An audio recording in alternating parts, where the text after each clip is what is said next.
The shadows of medieval history conceal some of humanity's darkest chapters, and among the most horrifying are the conditions faced by women imprisoned during the Middle Ages. When we speak of medieval dungeons and prisons, our minds often conjure images of dank stone chambers and iron chains, but the reality for women prisoners was far more brutal and dehumanizing than most historical accounts dare to reveal. These were not merely places of confinement, but systematic engines of physical, psychological, and sexual torment designed to break the human spirit in ways that targeted women's vulnerabilities with calculated cruelty. The medieval world operated under a legal and social framework that viewed women as inherently inferior beings, property to be controlled rather than individuals deserving of basic human dignity. When women found themselves on the wrong side of medieval justice, whether accused of witchcraft, adultery, theft, heresy, or simply defying social expectations, they entered a nightmare realm where their suffering was not just tolerated, but often encouraged as part of their punishment.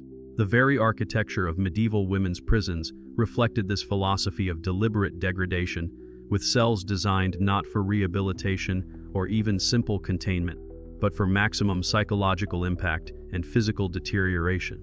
Picture, if you will, descending into the bowels of a medieval castle or fortress, where the air grows thick with the stench of human waste, rotting straw, and unwashed bodies.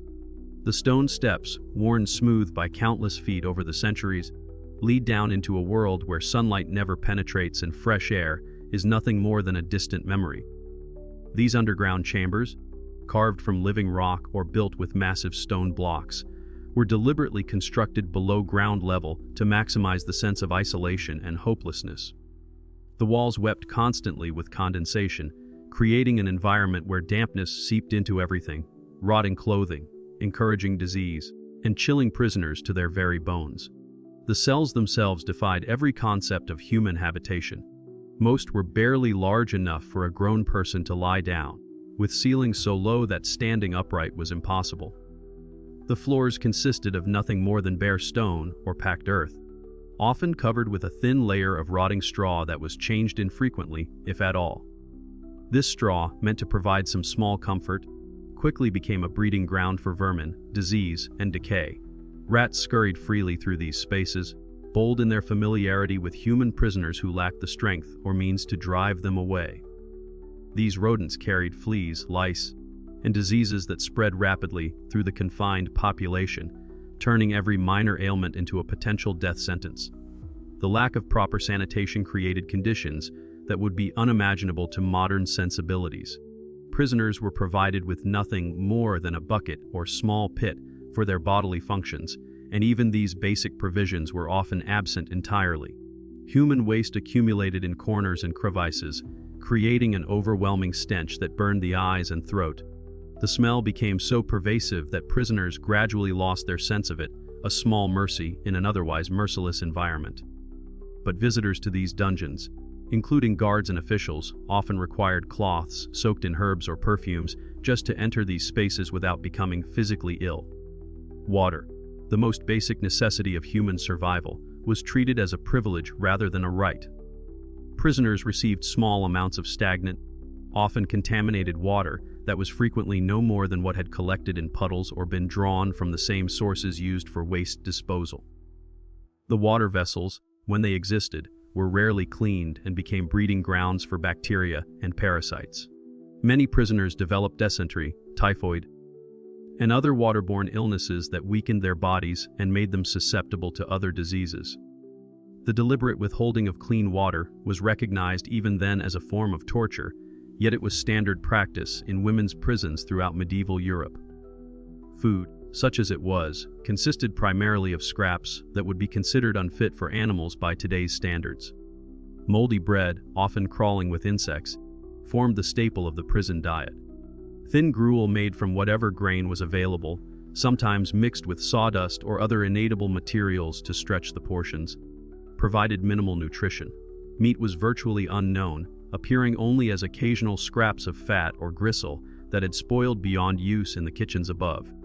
Vegetables were limited to whatever root vegetables had begun to rot, and even these were distributed sparingly.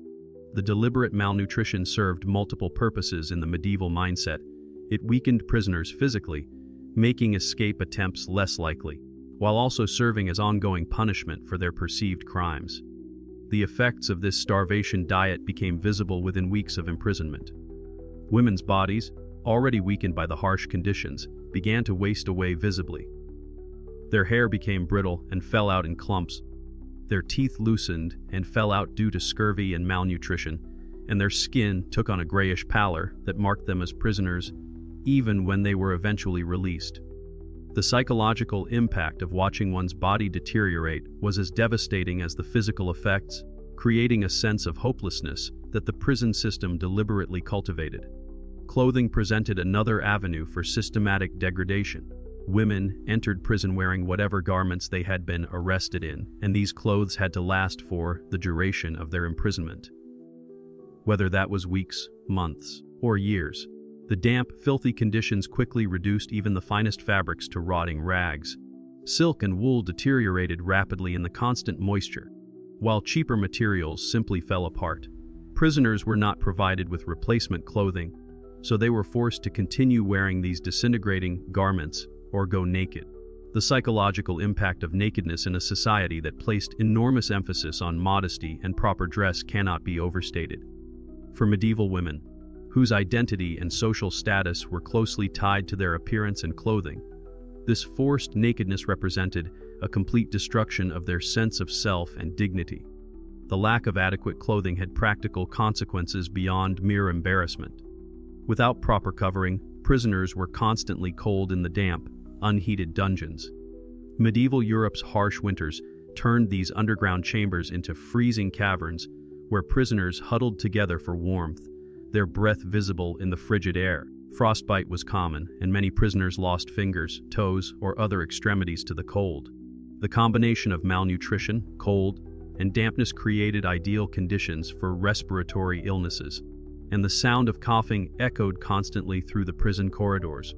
Disease spread through these confined spaces with terrifying speed and efficiency.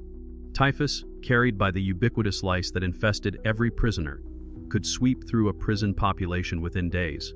The plague, that medieval scourge, found fertile ground in the weakened, overcrowded prison populations. Tuberculosis thrived in the poorly ventilated, damp conditions, while dysentery and cholera spread rapidly through contaminated water and food supplies.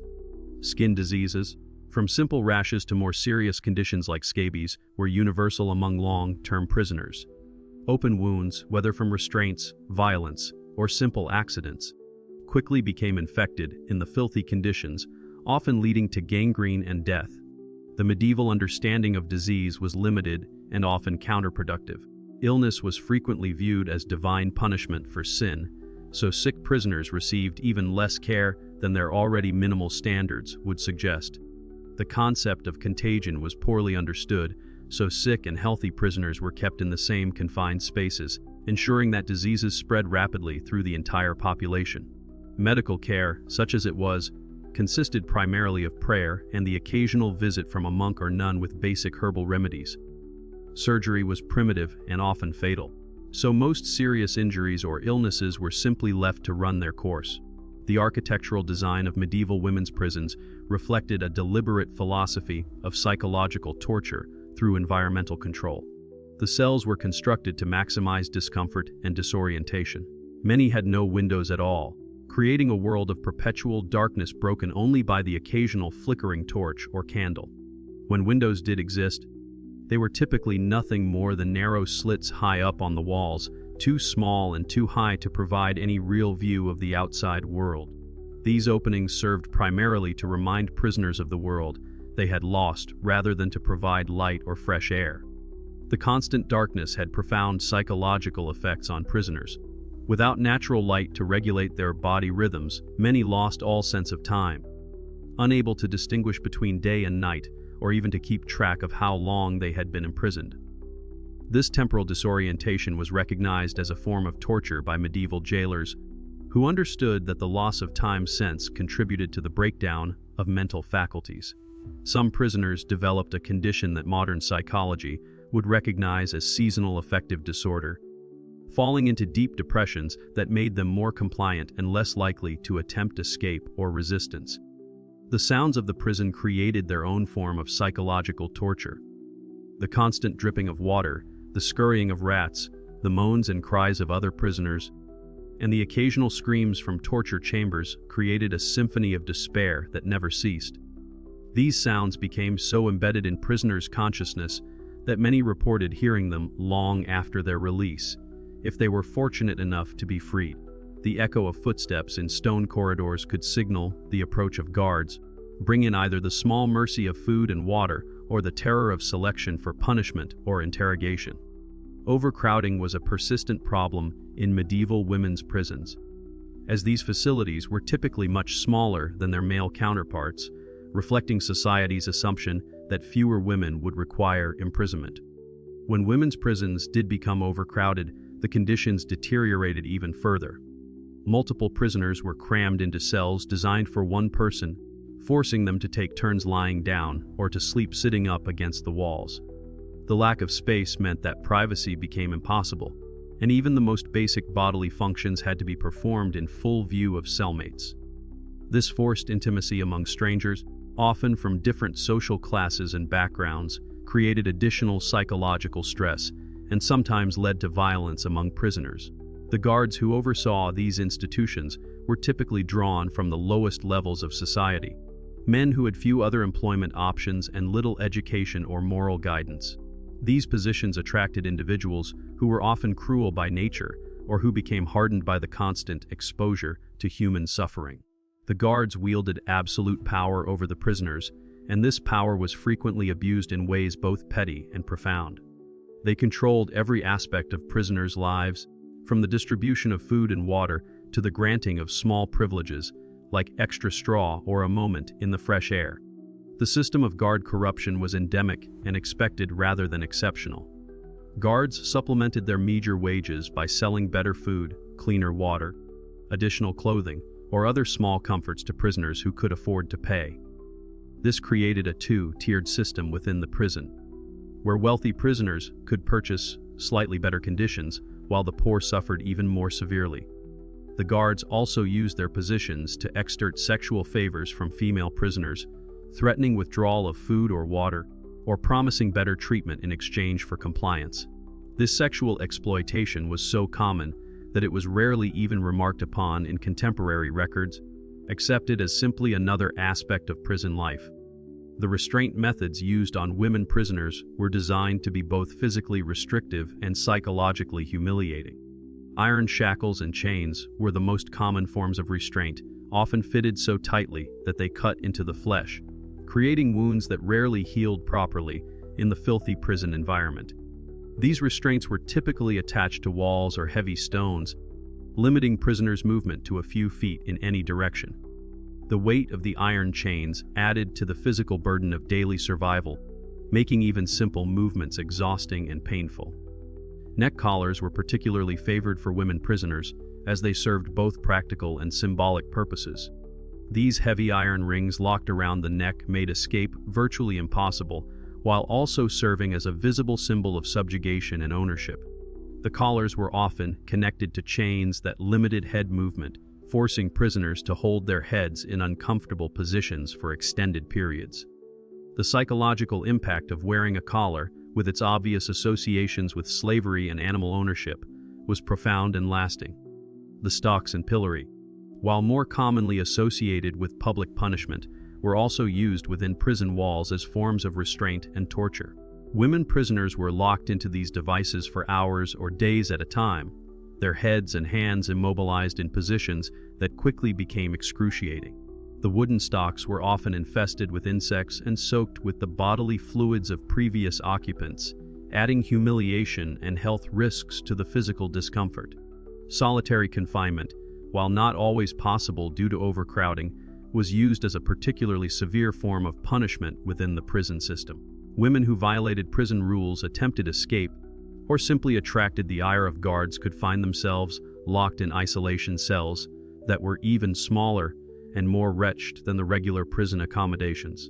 These solitary cells were often completely dark, with no human contact except for the brief moments when food was delivered. The psychological effects of prolonged isolation were well understood by medieval jailers, who recognized that the human mind could be broken more effectively through isolation than through physical torture alone. The daily routine in medieval women's prisons was designed to be as monotonous and demoralizing as possible. Prisoners woke in darkness and went to sleep in darkness, with no activities to occupy their minds or hands. The absence of meaningful work or occupation was deliberate, as idle time allowed despair and hopelessness to take root and grow.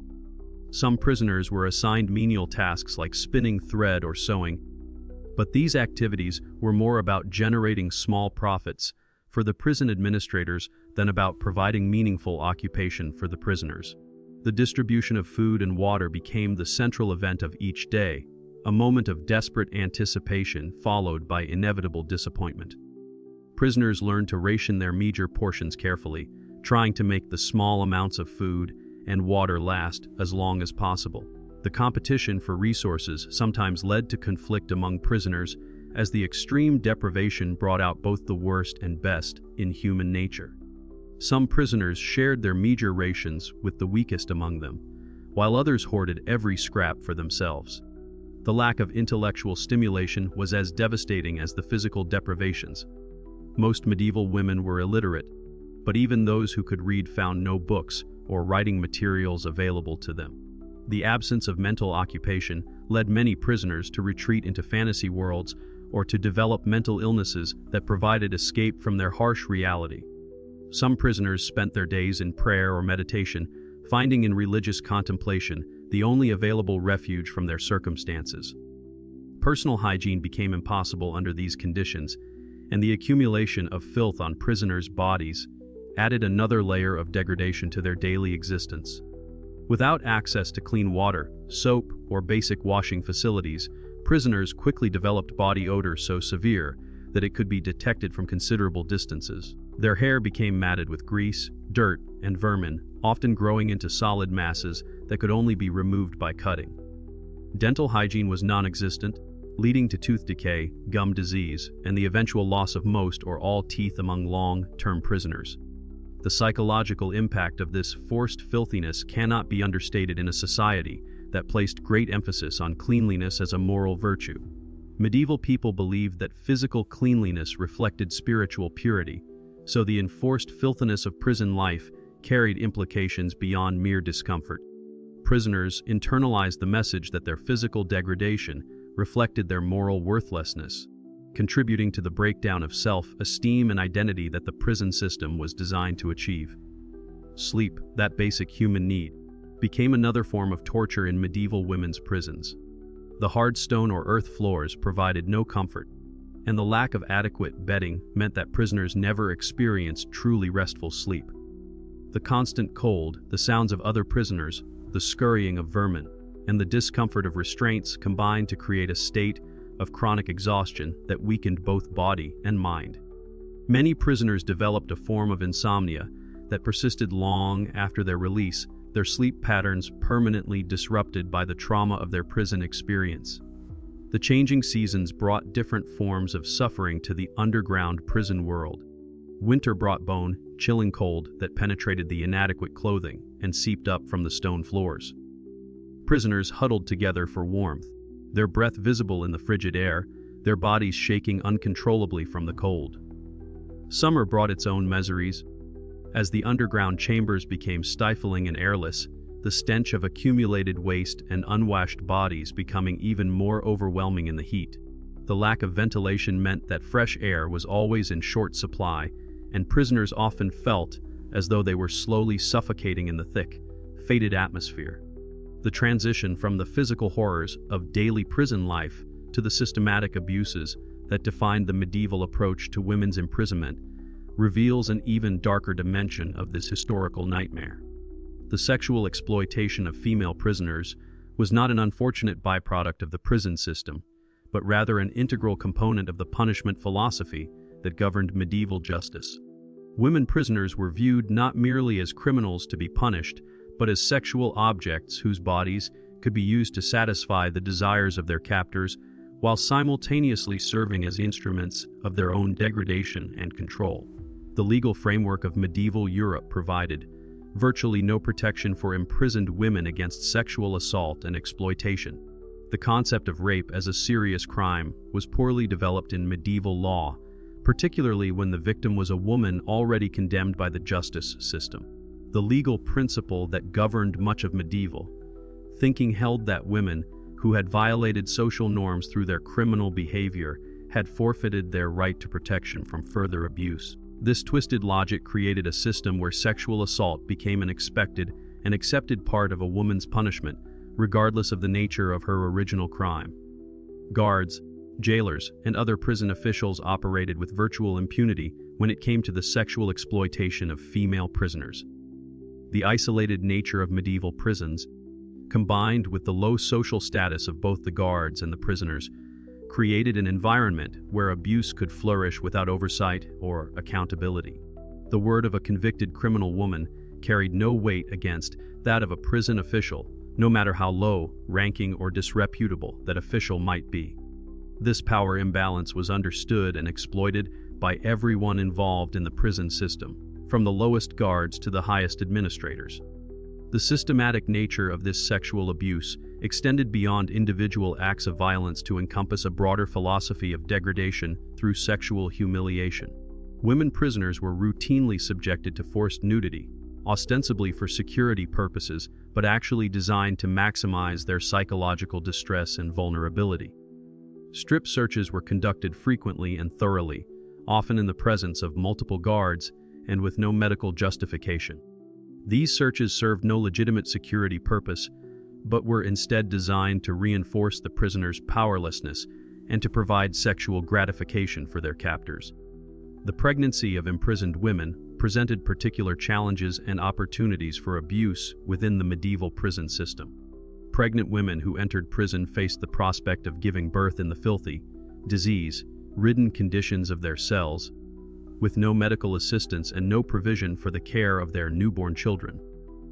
The mortality rate for both mothers and infants under these conditions was staggeringly high. Yet the prison system made no accommodations for pregnant prisoners beyond occasionally providing slightly larger food rations. Women who became pregnant while imprisoned, whether through rape by guards or consensual relationships with other prisoners, faced even worse treatment. Their pregnancies were seen as evidence of their continued moral corruption and sexual availability, justifying even harsher treatment from their captors. The children born to these women were typically taken away immediately after birth, either to be raised by religious institutions or simply abandoned to die.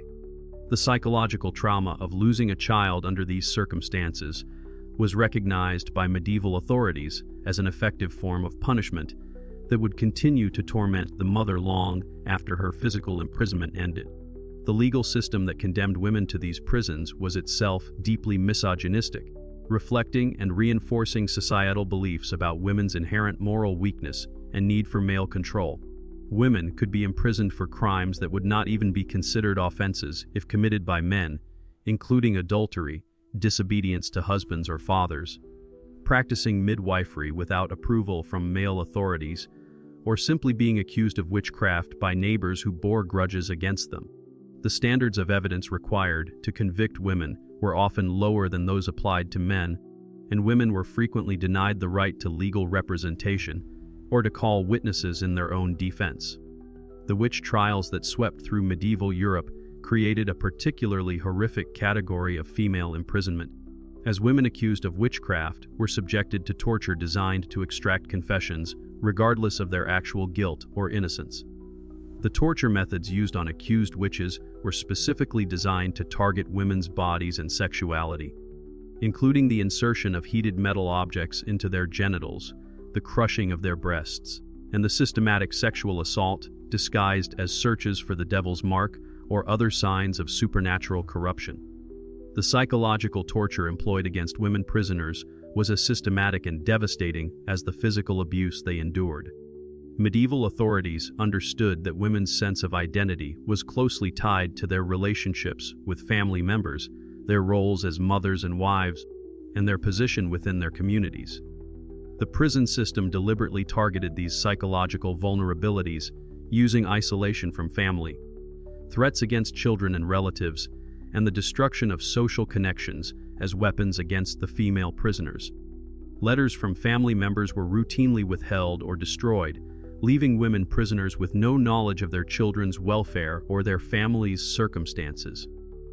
This deliberate isolation served multiple purposes. It prevented the formation of support networks that might assist in escape attempts.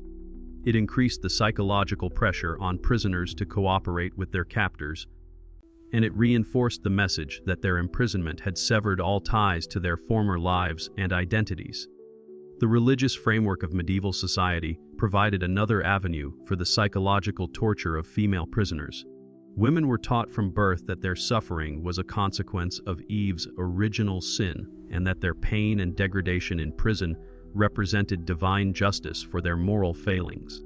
Prison chaplains, when they visited female prisoners at all, often reinforced these messages, telling the women that their suffering was necessary for their spiritual purification and that resistance to their treatment represented continued rebellion against God's will. This religious manipulation was particularly effective because it attacked women's hope for spiritual salvation, the one comfort that might have sustained them through their physical suffering. By convincing women that their abuse was divinely ordained and spiritually necessary, the prison system succeeded in breaking down their psychological resistance and making them complicit in their own degradation. Many women prisoners internalized these messages so completely that they began to believe they deserved their treatment, and that any improvement in their conditions would represent a failure of divine justice. The economic exploitation of female prisoners added another dimension to their systematic abuse. Women prisoners were required to work without compensation, producing goods that were sold for the profit of the prison administrators. The work assigned to women typically involved textile production, including spinning, weaving, and sewing, activities that required long hours of repetitive motion in poor lighting conditions. The combination of malnutrition, poor lighting, and repetitive strain led to permanent damage to women's eyesight and joints, disabilities that persisted long after their release. The products created by prisoner labor were often of high quality, as women with textile skills were specifically sought out for imprisonment on minor charges that would allow the prison administrators to exploit their abilities. This economic incentive created a system where women could be imprisoned not because they posed any threat to society, but because their skills could be profitably exploited. The line between criminal justice and economic slavery became increasingly blurred as prison administrators discovered the financial benefits of maintaining large populations of skilled female workers. The isolation of medieval women's prisons from outside oversight created opportunities for abuse that extended far beyond the systematic problems of the prison system itself. Individual guards and administrators could develop their own personal forms of torture and exploitation, limited only by their imagination and their prisoners' capacity to endure suffering. Some guards developed elaborate psychological games designed to raise and dash prisoners' hopes repeatedly, promising better treatment or early release in exchange for compliance, then reneging on these promises once they had extracted whatever they wanted from their victims.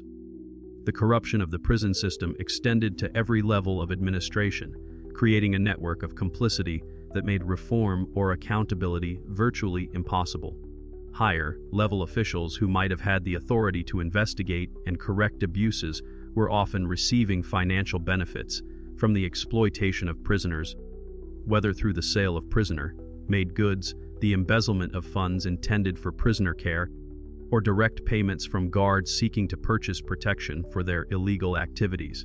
The few attempts at reform or oversight that occurred during the medieval period were typically motivated by religious rather than humanitarian concerns, and even these efforts were limited in scope and effectiveness. Religious reformers occasionally called attention to the worst abuses in women's prisons, but their focus was usually on the moral corruption of the guards and administrators rather than on the suffering of the prisoners themselves. These reform efforts typically resulted in the replacement of some personnel rather than fundamental changes to the system that enabled and encouraged abuse. The long-term psychological effects of imprisonment under these conditions were profound and lasting, affecting not only the women who survived their incarceration, but also their families and communities. Women who were eventually released from medieval prisons carried with them the physical and psychological scars of their experiences, often finding it impossible to reintegrate into society or to form normal relationships with other people. The trauma of their imprisonment frequently manifested in what modern psychology would recognize as post-traumatic stress disorder, including nightmares, flashbacks, severe anxiety, and an inability to trust others. The stigma attached to female imprisonment meant that released prisoners faced continued persecution and discrimination from their communities. The assumption that any woman who had been imprisoned must have been sexually corrupted during her incarceration made it virtually impossible for former prisoners to find employment, housing, or marriage partners. Many released prisoners found themselves forced into prostitution or other forms of marginal existence, their imprisonment having effectively destroyed any possibility of returning to respectable society. The impact on families was equally devastating, as the imprisonment of a mother or wife often led to the dissolution of the family unit and the scattering of children to various relatives or religious institutions. The economic burden of supporting a family while the primary female caregiver was imprisoned often proved insurmountable, leading to poverty and social degradation that could persist for generations. The shame associated with having a family member imprisoned for any crime, but particularly for crimes associated with sexual impropriety or witchcraft, could destroy a family's social standing permanently. The medieval approach to women's imprisonment reflected and reinforced broader societal attitudes about women's nature, rights, and proper place in society. The extreme brutality of these prisons served as a warning to all women about the consequences of stepping outside the narrow boundaries of acceptable female behavior. The message was clear: women who challenged male authority, violated sexual norms, or simply found themselves on the wrong side of political or religious conflicts could expect not just punishment, but complete destruction of their humanity and dignity. The legacy of medieval women's prisons extended far beyond the medieval period itself, establishing patterns of institutional abuse and neglect that persisted in various forms for centuries afterward. The fundamental assumptions about women's moral weakness, their need for harsh discipline, and the acceptability of sexual exploitation as a form of punishment continued to influence prison systems well into the modern era. Even today, the echoes of medieval attitudes toward female prisoners can be detected in the way society responds to incarcerated women, particularly those convicted of crimes that violate traditional gender roles or sexual norms. The historical record of medieval women's prisons serves as a stark reminder of humanity's capacity for systematic cruelty and the dangers of unchecked institutional power.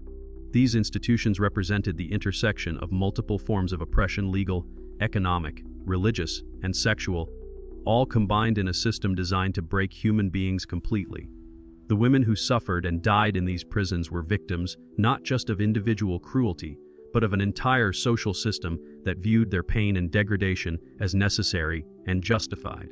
Understanding this dark chapter of history is essential not only for honoring the memory of those who suffered, but also for recognizing the ongoing struggle for human rights and dignity that continues today. The medieval women's prison system stands as a testament to what can happen when society fails to recognize the basic humanity of all its members and when institutions are allowed to operate without accountability or oversight.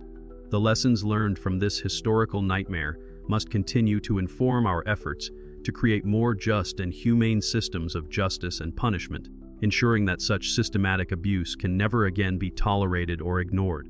The story of medieval women's prisons is ultimately a story about the resilience of the human spirit in the face of unimaginable cruelty. But it is also a warning about the ease with which civilized society can descend into barbarism when the right conditions are present. By examining this history honestly and completely, we honor both the victims and survivors of these institutions while strengthening our commitment to preventing such systematic abuse from occurring again in any form or context.